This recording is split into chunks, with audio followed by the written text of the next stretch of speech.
ago, I took one of those steps toward adulthood when I had to admit to myself that I was having trouble seeing when I was driving at night, and perhaps I needed to get glasses. The eye doctor confirmed my suspicion that I did indeed need glasses, and for those of you with perfect vision who have no concept of what comes next, after they, blow the puff in your eye and dilate your eyes and all that stuff, they take you to the room where they make all the money, where they make the glasses, and you go into that place and you try on frames to get ready for what your face is going to look like for the next several years. And you try on lots of frames, on and off, on and off. The good ones cost twice as much as the ones that don't look good on you, and there I was trying on the frames, on and off, on and off. I put on one pair, and I quickly took them off, and I made a primal, guttural sound. It was kind of, no. Not quite a full no, but clearly negative, so much so that the technician, the frameologist, the glasses lady said, "Whoa, what was that?" And I said, "I just looked in the mirror and saw my dad." To which she replied, "So no to those then." And I said, "Yes." And I love my dad. My dad's here with us. They moved here, but I'm not ready to be him yet. I'm just not there yet.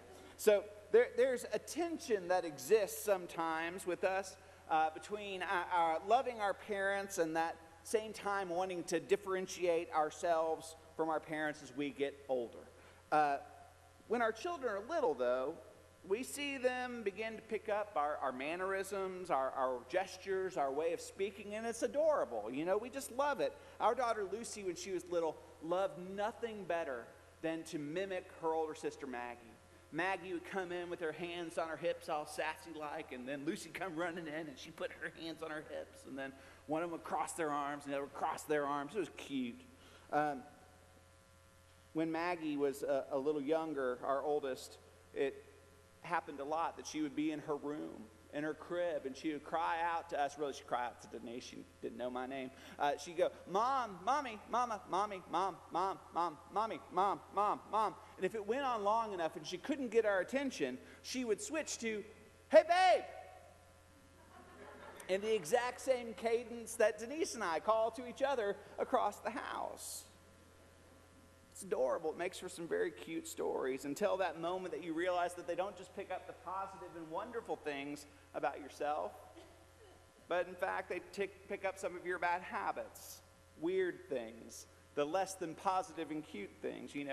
You bite your nails, your kid starts biting their nails. You have a little social anxiety, they have social anxiety. You curse like a sailor. I don't know where they learned that word.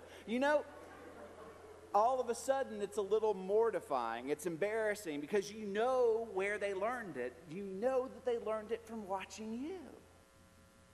And this can often lead to a season of blame called, being a teenager and in your early 20s. A friend once told me that you spend most of your teens and early 20s struggling with the person that your family shaped you into being.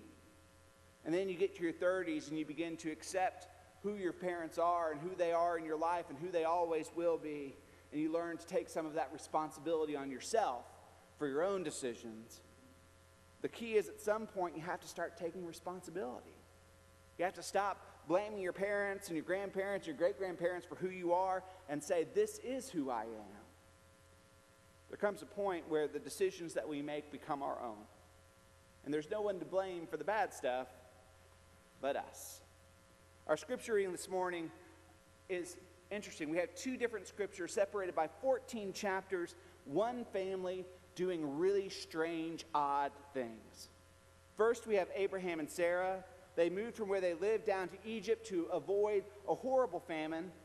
And like you do when you have a pretty wife, he looks to Sarah and he says, "Look, I'm going to need you to pretend to be my sister. Because they're going to see you and they're going to say to themselves, 'Self, this lady is good looking and I need to kill her husband to make her mine.'" Like you do. And she goes along with it. She goes along with it to the point of getting married into Pharaoh's house. And no one at any point says, maybe we're taking this a little too far. It's a weird story to our modern ears. And it's only made weirder by the fact that Abraham and Sarah's son Isaac, when he's fully grown and faces almost the exact same situation, not in Egypt, but in this land called Gerar, a Philistine land. He settles in with his beautiful wife, Rebekah. And when he's confronted with the men of the land, he does the exact same weird thing. Now, I'd love to tell you this is just one strange, isolated incident in the Bible, that this just doesn't make sense because, Abraham was just weird. Isaac was just weird. But it happens again and again and again in the Bible. The Bible is full of this generational repetition. This isn't even the only time it happens in this family. Rebekah, Isaac's wife, plays favorites with her children. Then Jacob, her favorite son, does the same thing with his own children when he favors Joseph. And it's not limited to individuals and families in the Bible either. Sometimes it's across the entire Jewish people. We see generation after generation repeating the same failings and sins as the previous generation that came before them. In fact, if there's a theme to be found in the Old Testament, it seems to be the cyclical nature of sin, moving from one generation to the next. You see it again and again as you read the Old Testament. A generation sins, they fall away from God, they worship the wrong idol, they come back to God over and over and over and over again. In fact, in theological language, there's a term called generational curses. It stems from the story of Adam and Eve and that curse of sin being passed down to us. In the time period in which the Old Testament was written, Jewish faith, there was no clear concept of an afterlife or immortality, so people achieved immortality through their children, through the generations that came after you. Therefore, they also believed that God would dispense justice generationally. If you did something that drew God's wrath, it might not only affect you, it might affect your children, and the generation that comes after that, and the generation that comes after that. It's what leads to these troubling words from Deuteronomy 5, where it says, "For I, the Lord your God, am a jealous God, punishing children for the iniquity of the parents to the third and fourth generation of those who hate me." Yikes. It's the reason that the disciples asked Jesus at one point, who sinned? Was it this man or his parents that he was born blind? Because they believed in that generational passing down of God's justice and wrath. When I read these words, and when I've read these words in the past, it seems so radically unfair to think that a child or a grandchild would be punished for the sins of their ancestors. That just doesn't seem fair. Then I was reading a book by the author H.A. Jacobs, and he points out that this is not necessarily God smiting your child or your grandchild for your idolatrous behavior, so much as it is instead maybe God pointing out that our moral failures, our sinful decisions have a deeper and wider impact than we believe. Because let's face it, we're a little self-centered, right? We believe that the choices we make only really affect us. It's my life. It's my choice. I'm not hurting anybody else but me. The consequences are mine to bear. It's not going to impact anybody else.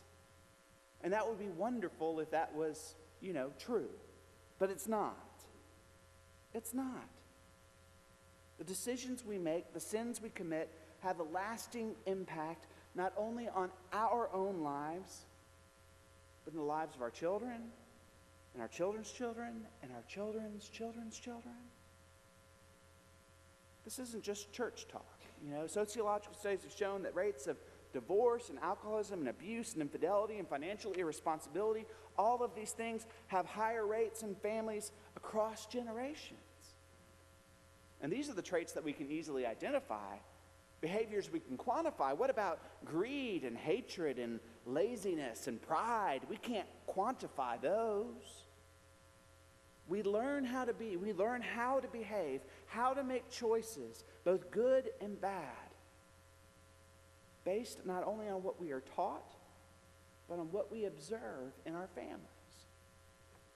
Now, some people take this to an extreme, though. They say that this mix of nature and nurture, well, there's just no choice. There's no changing this behavior. It is just the way God made me. I remember Maggie, when she was 3 or 4, would have a messy room, and we'd say, "Baby, you got to go clean your room." And she would say, "That's just the way God made me. I'm messy." Cute, but go clean your room. Or another, you can say, well, granddaddy was a racist and daddy was an alcoholic, so I guess I'm just going to be a racist alcoholic. It's who I was made to be. As if that were your destiny. As if it was all predetermined. As if you didn't have a choice. You have a choice. I will admit to you that you have no choice in what you get. It's like going trick-or-treating as a kid. You get the candy that's handed to you. Some of it is full-size Snicker bars and M&Ms. It's the good quality stuff. Some of it's the Bit-O-Honey, the mystery grandma candy, the raisins. Don't do that to kids. The dentist house where you get the floss. You don't have any choice about what goes in the bag, right? But at the end of the night, you get to decide what you keep and what you're going to get rid of and what you're going to trick your brother or your sister into taking off your hands. Nobody looks in that bag and says, well, I guess I got to choke all this down so I can get to the good stuff. No, the same is true in our families. You choose what you keep. You choose to let go of that which keeps you from being the person that you long to be, the person that God calls you to be. I'm not telling you that this is easy, but I'm telling you that it's necessary. Because it's not just about you. It's about your children and your grandchildren and the generations that will come after you that will be affected both known and unknown by the choices that we make right now. The changes you make today can have consequences that reach far beyond the stretch of your life. The question becomes, am I willing to leave behind some of what shaped me? Am I willing to let go of that which has gotten a hold of me? Not just for me, but for the sake of those that will come after me. And this is not just something that happens in our individual families, our family of origin, but in our family of faith here at Monte Sano. There have been many generations that have come before us in this church. Each one has cared about the decisions that they have collectively made for the next generation. They have been bold. They have been faithful. They have said that we're willing to take the risk and step out on faith to build a beautiful sanctuary and a space for us to learn and grow and do ministry together. We are reaping the benefits of what that faithfulness produced now. But the question that rests on our hearts now is, we've come this far. What is the next step? What is the next thing that we're going to do to get ready for this new generation of people that we're raising? These wonderful third graders that we bestowed Bibles on, our little babies up to our high school kids. What are we going to do to make sure that the inheritance we hand down to them is one that helps them to continue the mission of the church?